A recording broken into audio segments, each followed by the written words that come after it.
नमस्कार। आज कहानी गोल्ड में सुनिए ईला प्रसाद जी की लिखी कहानी उस स्त्री का नाम।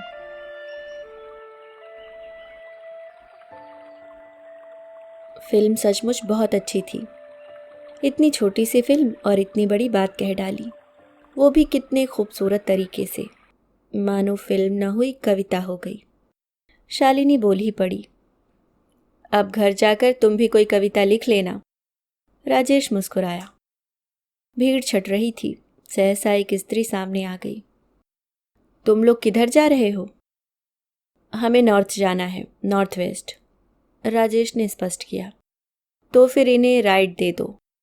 इनको पता नहीं था कि फिल्म इतनी छोटी है। इन्होंने मेट्रो को 9:30 बजे का टाइम दे दिया था। शालिनी ने मुड़कर देखा।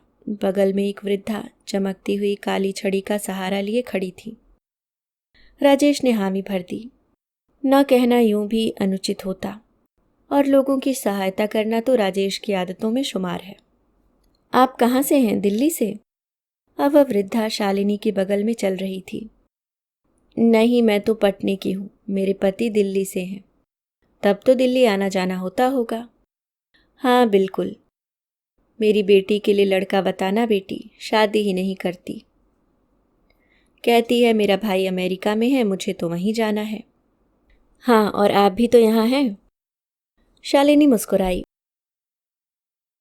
इन वृद्धों को सारे समय बाल बच्चों की पड़ी रहती है, चाहे वे परवाह करे न करे। मिलते ही शुरू हो गई। उसने कार का पीछे का दरवाज़ा खोल दिया। वृद्धा अंदर जा बैठी। राजेश जैसे इंतज़ार ही कर रहा था। शालिनी के बैठते ही उसने कार स्टार्ट कर दी। बहुत अच्छी फिल्म थी। मैं भी ऐसी ही थी। अपने बच्चों के लिए किसी से भी जाकर लड़ लेती। मेरे बच्चे हैं भी बहुत प्यारे। मैं तो दिल्ली में नौकरी कर रही थी, पढ़ाती थी स्कूल में। वहाँ तो रिटायरमेंट 56 साल में हो जाती है। हाँ हाँ, जानती हूँ मैं। अगली सीट से शालिनी ने हामी भरी। आपके पास सेल फोन होगा? मैं मेट्रो को इन्फॉर्म कर दूं कि मेरी राइड कैंसिल कर दे। अरे, आपका नाम तो पूछा ही नहीं। मैं शालिनी हूँ और यह राजेश। शालिनी ने अपना सेल फोन पीछे हाथ बढ़ाकर दे दिया। बड़ा अच्छा नाम है। आपके पति हैं भी बड़े सुंदर। नाम तो आपका भी बड़ा सुंदर है। शालिनी ने राजेश को देखा। आंखों ही आंखों में बोली, मस्का लगा रही है। राजेश ने उसका हाथ दबा दिया। शालिनी ने आंखों ही आंखों और इशारों से नाराजगी व्यक्त की। तुम सुंदर हो, मैं नहीं। राजेश ने मुश्किल से हंसी रोकी। वृद्धा व्यस्त थी। Yes, my number is 81328669। Yes, I have got a ride. Please cancel my name. Thank you thank you. Cellphone Shalini को वापस हो गया। यह दुविधा है अमेरिका में। बूढ़े बीमार अपाहिज लोगों के लिए अलग बस सर्विस है। बस पहले से बुक करना होता है। बस आपको आपके बताए गए स्थान तक आकर ले जाएगी और फिर नियत समय पर जो आपने तय किया है आपके घर वापस छोड़ जाएगी। वैसे अपने कई वृद्ध परिचितों के अनुभव से शालिनी जानती है कि यह हमेशा सच नहीं होता। कई बार घंटों का इंतजार भी इस व्यवस्था में शामिल है। अंततः थक हार कर न जाने का फैसला भी। ऐसे में कई बार राजेश ने सहायता की है, कई लोगों की। कभी हॉस्पिटल जैसी ज़रूरी जगहों तक ले जाना, ले आना भी हुआ है। और घर पर बैठी शालिनी अपनी अनभिज्ञता में कुढ़ती रही है। जब राजेश का स्वतंत्र व्यवसाय नहीं था, तब वह खुद भी समस्या के इस पहलू से अनभिज्ञ था। तब न वे ज़्यादा मंदिर जाते थे न पिक्चर। राजेश सप्ताह के 5 दिन सुबह 7 बजे घर से बाहर हो जाता और रात 8 बजे ड्राइववे में कार की रोशनी शालिनी को देखने को मिलती। उन 5 दिनों में शालिनी घर के काम देखती, बच्चों को घर पर ट्यूशन पढ़ाती और घर बाजार के बीच समय निकल जाता। सप्ताहांत में राजेश सोना चाहता। यह कुछ गलत भी नहीं था। फिर किसी का जन्मदिन, किसी की कोई और पार्टी, समय बस यूं निकल रहा था। लेकिन अब उनके पास अपने लिए वक्त है। तुम्हारे कितने बच्चे हैं? कार की पिछली सीट से सवाल उभरा। हमारे बच्चे नहीं हैं, शालिनी ने जवाब दिया। कितने बरस हो गए शादी को? 3 साल। अभी ज़्यादा समय नहीं हुआ, हो जाएंगे। शुरू में सब लाइफ एंजॉय करते हैं। शालिनी को कुछ अच्छा नहीं लगा। दूसरों के फटे में पैर अड़ाना इन बूढ़ियों की आदत होती है। वह चुप रही। मैं आशीर्वाद देती हूँ, तुम्हारे बच्चे हूँ। वे अब आशीर्वाद पर उतर आई थी। Thank you. और क्या कहे कोई। शायद राजेश को ज़रूरी लगा कि वह भी इनका हिसाब करे। आपका बेटा यहाँ रहता है? राजेश ने पूछा। हाँ हाँ, मेरे 2 बेटे हैं, दोनों यहीं सैन एंटोनियो में। तुमने सोमेंद्र कपूर का नाम सुना है? नहीं। अरे बहुत बड़ा बिजनेस है उसका, रियल एस्टेट का। संभाल नहीं पाता, सारे वक्त उसी में लगा रहता है। कहता है माँ, इतना काम मुझसे संभाले नहीं संभलता। तुम भी तो रियल एस्टेट बिजनेस में हो ना, नहीं जानते? नहीं, राजेश ने ईमानदारी से स्वीकार किया। बहुत बड़ा बिजनेस है। शालिनी ने सिर घुमाकर पीछे नहीं देखा, किंतु आवाज में तृप्ति का भाव स्पष्ट था। उसे यह बहुत सहज लगा। भारत में माता पिता बच्चों के लिए ही तो जीते हैं और उनकी सफलता समृद्धि में सुखी होते हैं। सुखी हैं यह भी। अरे मैं तो भारत में थी, वॉलेंट्री रिटायरमेंट लिया। सोमेंद्र रोने लगा। माँ तू यहीं आ जा मेरे पास। अच्छा। शालिनी को फिर से फिल्म याद आने लगी थी। बेटा स्कूल से पिट कर आया है, अपने कमरे में जाकर रो रहा है। माँ देखती है बेटे ने खाना नहीं खाया, जाकर पूछती है, नहीं बतलाता। वह उसके चेहरे को देखकर समझ जाती है और फिर निकल पड़ती है बेटे के साथ हुए अन्याय का प्रतिकार करने। नादिरा बब्बर ने क्या खूब एक्टिंग की है।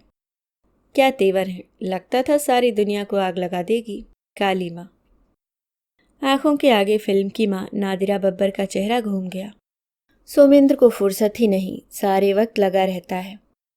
कारोबार तो जितनी मेहनत करोगे बढ़ेगा।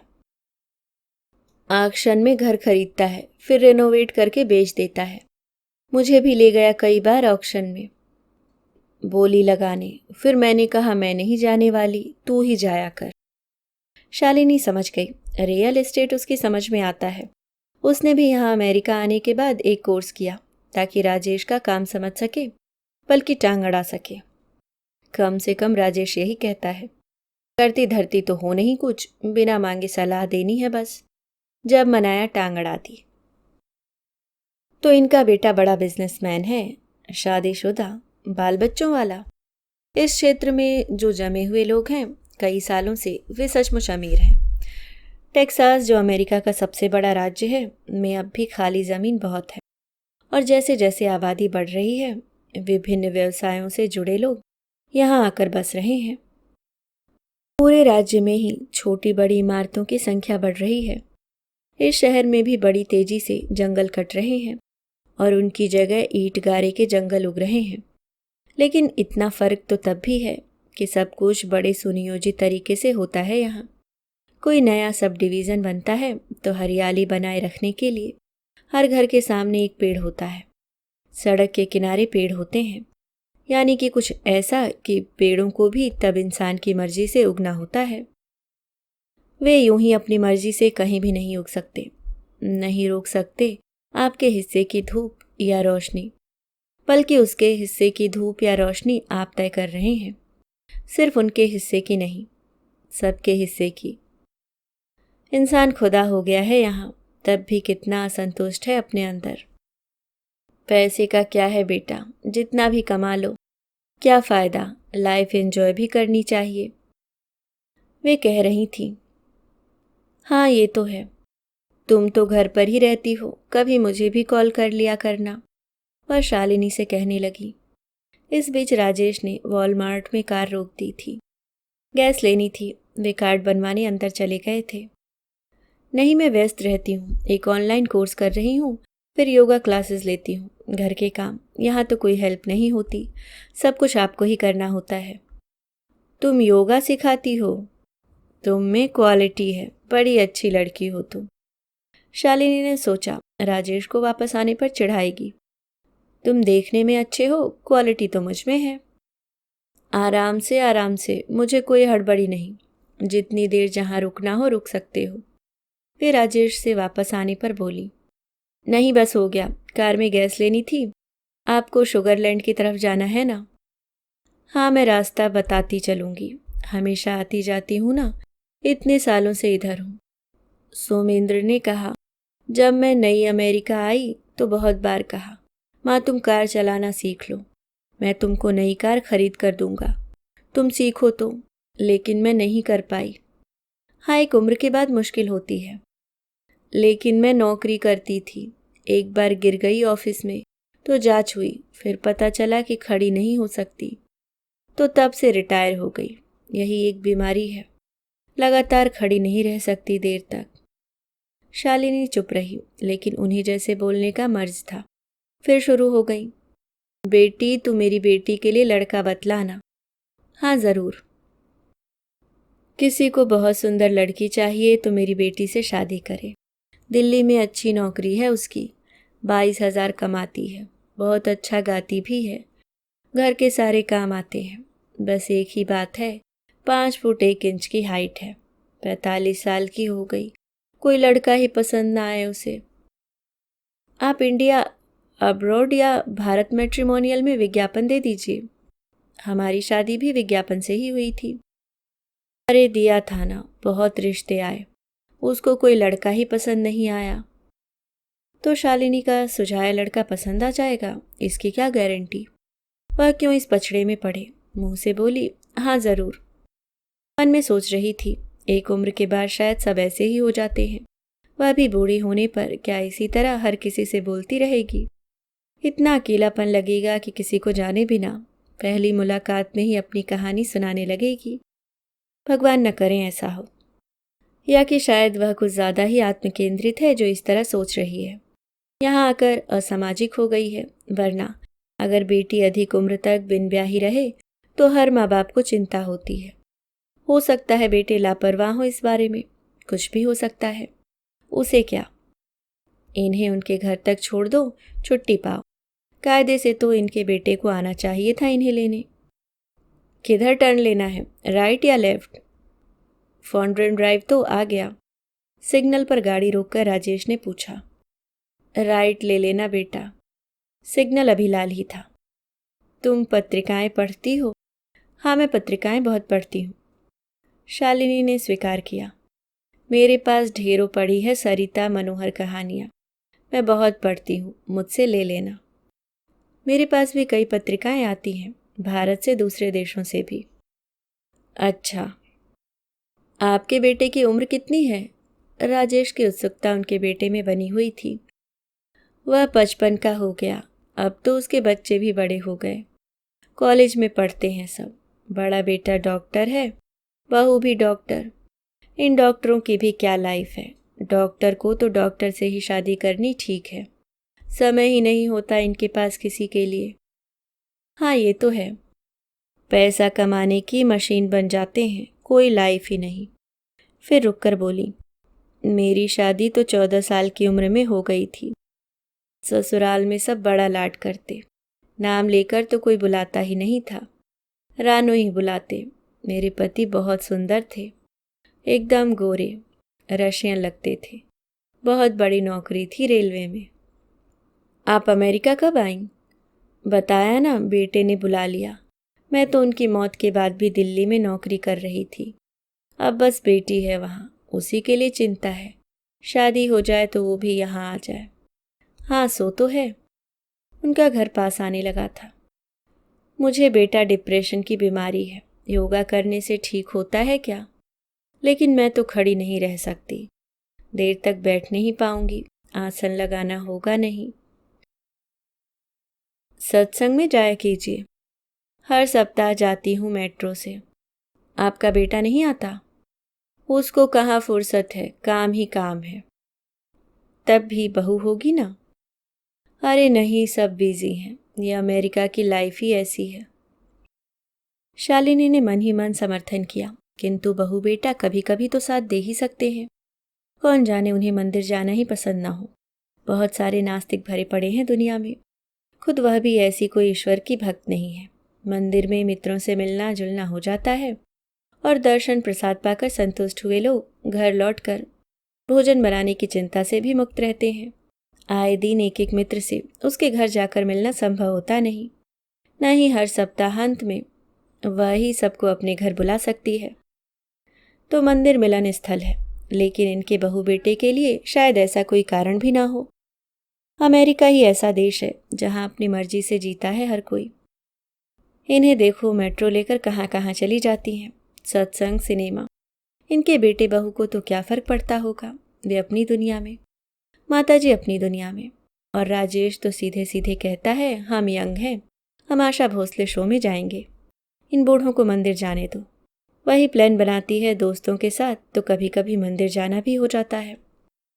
सेल फोन की घंटी बजी। शालिनी ने देखा रेडियो शो के प्रायोजक का फोन था। नहीं, इस सप्ताह तो मैं व्यस्त रहूंगी। संक्षिप्त बातचीत और उसने फोन बंद कर दिया। बेटा, तुम रेडियो में प्रोग्राम देती हो? तो ये सुन रही थी, समझ गई। शालिनी मन में मुस्कुराई। हाँ, देती हूँ कभी कभी। मुझे भी बताया कर, मैं भी सुन सकती हूँ तुम्हारा प्रोग्राम। ज़रूर, मन में सोचा। ज़बरदस्ती दोस्ती लगाने की कोशिश में है, शायद कोई बात करने को नहीं मिलता। राजेश फिर रुका, अगला दिशा निर्देश पाने के लिए। बस इसी गली में, वो जो ऊंची बिल्डिंग देख रहे हो ना बेटा, पता है वो एक वकील की है। सारे दिन कारों की भीड़ लगी रहती है, पार्किंग की जगह नहीं होती तो लोग सड़क पर पार्क करते हैं। बहुत कमाता होगा। क्या करेगा इतना कमाकर? बहुत कमाता है या फ्री कंसल्टिंग देता है? राजेश हंसा। हो सकता है फ्री एडवाइस देता हो, इसीलिए सब चले आते हो। अरे नहीं, मेरी बिल्डिंग ठीक इसके पीछे है ना, मेरी खिड़की से दिखता है। मैं जानती हूँ फ्री कुछ नहीं। अच्छा, इतना कमाता है, क्या करेगा इतना कमाकर? पैसा कमाने की मशीन है सब। बूढ़ों की यही प्रॉब्लम है, सारी दुनिया का हिसाब रखेंगे। इन्हें क्या पड़ी है, कुछ भी करे वकील। कोई लाइफ एंजॉय करे ना करे, आपको क्या? आपने तो अपनी जिंदगी जी ली ना, अब बुढ़ापे में भगवान का नाम लो, शांति से जियो। नाती पोते भरा संसार है आपका। शालिनी ने भन्ना कर सोचा। बस इधर गेट से अंदर ले लेना। 6 माले की बिल्डिंग है ना वो सामने, उसी में, वह कह रही थी। शालिनी ने चौंक कर देखा। यह किसी के घर जैसा तो नहीं लगता, अपार्टमेंट है। इनका अमीर बेटा अपार्टमेंट में रहता है। कॉन्डो है, गवर्नमेंट सारा खर्चा देती है। रिटायर हुई जब नौकरी से तब से यहीं रहती हूँ। बस 33% मुझे भरना है, बिजली पानी सब फ्री। ओल्ड एज लोगों का जो रिटायरमेंट होम होता है ना, वही है। यहीं रहती हूँ, यहाँ सामने किनारे करके रोक दो, वे बतला रही थी। शालिनी जैसे किसी रहस्य लोक से वापस आई। आप ऊपर कैसे जाएंगी? राजेश ने पूछा। लिफ्ट है, तुम लोग भी आओ, थोड़ा साथ बैठेंगे। नहीं, फिर कभी, आज देर हो गई है। राजेश ने थोड़ी अजीजी से कहा। माफ करना, मैंने तुम लोगों को देर करा दी। नहीं, ऐसी कोई बात नहीं, हमें फिएस्टा जाना है, ग्रोसरी करनी है। शालिनी ने बात संभाली। अब इतनी रात गए सप्ताहांत में फिएस्टा के सिवा कुछ और तो खुला होगा नहीं। सब्जियों के लिए वह वॉलमार्ट जाना पसंद नहीं करती, भले ही वह 24 घंटे खुला रहता हो। शालिनी ने झूठ नहीं बोला था और अपने बारे में यही बात उसे पसंद है। वह कभी भी झूठ नहीं बोलती। बिल्डिंग के नीचे पोर्टिको में कुछ स्पेनिश, चाइनीज, मैक्सिकन वृद्धाएं बैठी थीं। एक युवा लड़का भी, जो शायद उनमें से किसी से मिलने आया था। उन्हें कार से उतरते देख वे मुस्कुराईं। शालिनी ने उनकी छड़ी उन्हें पकड़ा दी, सहारा दिया और पोर्टिको तक छोड़ आई। वापस आकर राजेश से बोली, ये यहाँ रहती हैं? इसलिए तो तुम्हें कॉल करने को कह रही थी, लेकिन मैंने तो उनका फ़ोन नंबर लिया ही नहीं। दिया तो है ना अपना, लेकिन मुझे भी कहाँ समय है कि सबका दुख बांटूं। इनके बेटे बहू ने जब बुलाया तो ख्याल रखें। होगा कुछ, खुद ही आई होंगी। क्या पता, आकर तो नौकरी कर रही थी। कब शुरू की नौकरी, तुम्हें क्या पता? लौटते हुए शालिनी सोच रही थी, जिंदगी और कहानी के बीच की सीमा रेखा कहाँ है। फिल्म अच्छी थी, सच्ची लगी। माँ का संतान के प्रति सुरक्षात्मक रवैया, उसकी सुख सुविधा की चिंता करती माँ, कभी काली कभी अन्नपूर्णा। लेकिन उसके बाद जब बच्चे बड़े हो जाते हैं, अपनी दुनिया बसा लेते हैं, उसके बाद की कहानी तो कही ही नहीं गई। वह छोटी थी फिल्म, कितना कुछ तो अनकहा रह गया उस फिल्म में। उस फिल्म का आखिरी दृश्य शालिनी लिखेगी फिर से। उस फिल्म को वहां पर ख़त्म नहीं होना चाहिए था। वह एक बड़ी फिल्म बनाएगी। कितने नाम नारी के, सरस्वती, लक्ष्मी, दुर्गा, काली, क्षमा, स्वाहा, स्वधा।